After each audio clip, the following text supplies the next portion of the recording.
Pisharody lead നേടും, തിരിച്ചു വരും എന്നാണ് പ്രതീക്ഷിക്കേണ്ടത്. നോക്കൂ നിഷാദ്, ഈ KPCC ആസ്ഥാനത്ത് കോൺഗ്രസ് നേതാക്കൾ ഇരിപ്പുണ്ട്, അവരാഘോഷിക്കുകയാണ്. ഒരു കഴിഞ്ഞ ലോക്സഭാ തെരഞ്ഞെടുപ്പുകളിലെ തദ്ദേശ തെരഞ്ഞെടുപ്പുകളിലെ വിജയത്തിലൊന്നും ഇത്രയും വൈകാരികമായ ഒരു മുഖഭാവം കോൺഗ്രസ് നേതാക്കൾ നമ്മൾ കണ്ടിട്ടില്ല. ഇത് അമിത ആഹ്ലാദ പ്രകടനമൊന്നുമല്ല, അവർ വൈകാരികരാവുകയാണ്. എനിക്ക് തോന്നുന്നത് പലരുടെയും കണ്ണുകളിൽ വെള്ളം നിറയുന്നുണ്ട്, ശശി തരൂരിൻ്റേത് ഉൾപ്പെടെ. അത്രമാത്രം വൈകാരികമായ നിമിഷമാണ് നമ്മൾ KPCC തരൂരൊക്കെ ഭയങ്കര ആക്റ്റീവായിട്ടല്ലേ. തരൂർ എന്ന് പറഞ്ഞാൽ സാധാരണ സീനിൽ നിൽക്കാൻ പാടില്ല ഇല്ലാത്ത ആളാണ്. അദ്ദേഹമൊക്കെ ഭയങ്കര ആക്റ്റീവായിട്ട് ഈ വിജയത്തിന്റെ എന്താ ഒരു പങ്കുപറ്റാൻ അല്ലെങ്കിൽ അതിന്റെ ഭാഗമാകാൻ വന്നിരിക്കുന്നു. അത് പങ്കുപറ്റുക എന്നുള്ളതല്ല നിഷാദ്, ആ വൈകാരിക നിമിഷത്തിൽ പങ്കുചേരുക. ഞാൻ നെഗറ്റീവ് ടോണിൽ എടുക്കണ്ട. Deepadas Munshi, KC Venugopal, Ramesh Chennithala, VD Satheesan and KPCC president എല്ലാവരും അവിടെ ഉണ്ട്. അപ്പൊ അവരെ സംബന്ധിച്ച് ഇങ്ങനെ കഴിഞ്ഞ 10 വർഷമായി കേരളം പോലെ ഒരു സ്ഥലത്ത് അധികാരത്തിന് പുറത്തു നിന്നിട്ട് തിരിച്ചു വരുന്നതിന്റെ ഒരു വൈകാരിക അതിരകം. ഷാഫി പറമ്പിലൊക്കെ അവിടെ ഉണ്ട്. ഈ വിജയത്തിന്റെ ശില്പികളിൽ പ്രധാനപ്പെട്ട ഒരാൾ. എന്തൊക്കെ തരം പഴികളാണ് കോൺഗ്രസാണ് ഏറ്റവും പഴികേട്ട UDF. സംഘടനാ സംവിധാനമില്ല, തമ്മിൽ തല്ലാണ്, ഗ്രൂപ്പ് വഴക്കാണ്. അതിൽ തന്നെ യുവ നേതാക്കൾ വർഗീയവാദികളാണ്. അതെല്ലാം കേട്ടതിന് ശേഷമാണല്ലോ തിരിച്ചുവരവ്. എന്ന് വെച്ചാൽ ഏതെങ്കിലും ഒരു പ്രത്യേക സമുദായം മാത്രം വോട്ട് ചെയ്തിട്ടാണോ ഈ 100-ലെത്തിയത്? ഒരിക്കലുമല്ല. കേരളം ഒറ്റക്കെട്ടായി വോട്ട് ചെയ്തു UDF. ഈ ആ ആക്ഷേപത്തിനും സ്കോപ്പില്ല. അല്ല, ഏതെങ്കിലും ഒരു ജില്ല, ഏതെങ്കിലും ഒരു പ്രദേശം, ഏതെങ്കിലും ഒരു സമുദായം, അങ്ങനെയൊന്നുമല്ല. എല്ലാവരും, ഈവൻ LDF വോട്ടർമാർ ഉൾപ്പെടെ UDF വോട്ട് ചെയ്തു എന്നാണ് നമ്മൾ മനസ്സിലാക്കേണ്ടത്. കോട്ടയത്ത് ഒറ്റ സീറ്റിലേക്ക് ചുരുങ്ങിയിരിക്കുന്ന LDF മുന്നേറ്റം അത് വൈക്കമാണ്. അതും 2628 വോട്ട് മാത്രം. ബാക്കി എല്ലായിടത്തും മന്ത്രി വാസവൻ ഉൾപ്പെടെ പിന്നിലാണ് ഇപ്പോഴത്തെ നിലയിൽ. അപ്പോൾ മന്ത്രിമാരെല്ലാം തോക്കുമോ എന്നുള്ളതാണ് ഉയരുന്ന ചോദ്യം. റിയാസ് ഒഴികെ ബാക്കി എല്ലാ മന്ത്രിമാരും തോക്കുമോ എന്നുള്ളതാണ് ചോദ്യം. ഒരു കാരിക്കേച്ചറാണ് കേട്ടോ, AI കാരിക്കേച്ചറാണ് കാണുന്നത്. പിണറായി വിജയൻ ജസ്റ്റ് ഒന്ന് ഔട്ട് ആവുന്നുണ്ട്. പിണറായി എന്ന് എഴുതി നന്നായി.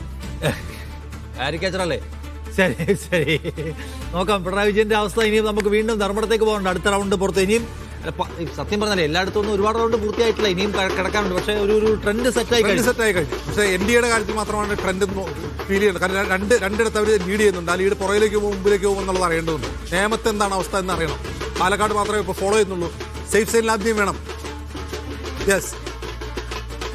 42-96 എന്ന നിലയിലേക്കായി 100-ൽ നിന്ന് താഴേക്ക് വരികയാണ് UDF. അത് 92-ലെത്തി നിൽക്കുമ്പോൾ അതെല്ലാം 100-ലേക്ക് വീണ്ടും തിരിച്ചു പോകുമെന്നാണ് അറിയേണ്ടത്. 95 43-95. സനോജ് മട്ടന്നൂരിൽ പിന്നിലായിട്ടുണ്ട് എന്ന കാര്യം കാണൂ. മട്ടന്നൂരിൽ 95-ലേക്ക് താഴുകയാണ് അപ്പോഴും ചെയ്യുന്നത്. അതെന്താണ്?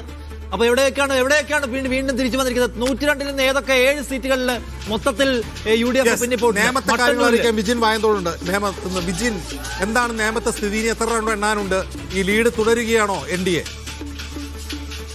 BJP NDA ലീഡ് തുടരുക തന്നെയാണ്. പക്ഷെ ഒരു വലിയ മുന്നേറ്റം എന്ന് ഈ ഘട്ടത്തിൽ പറയാൻ കഴിയില്ല. മുന്നേറ്റം നടത്തുന്നത് കോൺഗ്രസ് സ്ഥാനാർത്ഥി ശബരിനാഥൻ തന്നെയാണ്. 2ാം സ്ഥാനത്ത് V ശിവൻകുട്ടി ആണെങ്കിൽ പോലും ശബരിനാഥനും ഒപ്പത്തിനൊപ്പം തന്നെ മുന്നേറുന്നു എന്നുള്ളതാണ്. അതുകൊണ്ട് തന്നെയാണ് കൂടുതൽ ലീഡിലേക്ക് BJP പോകാത്തത്. നിലവിൽ LDF ക്യാമ്പുകൾ പ്രതീക്ഷിച്ചതിനെ കുറച്ച് വോട്ടുകൾ മാത്രമാണ് നിലവിൽ അധികമായി.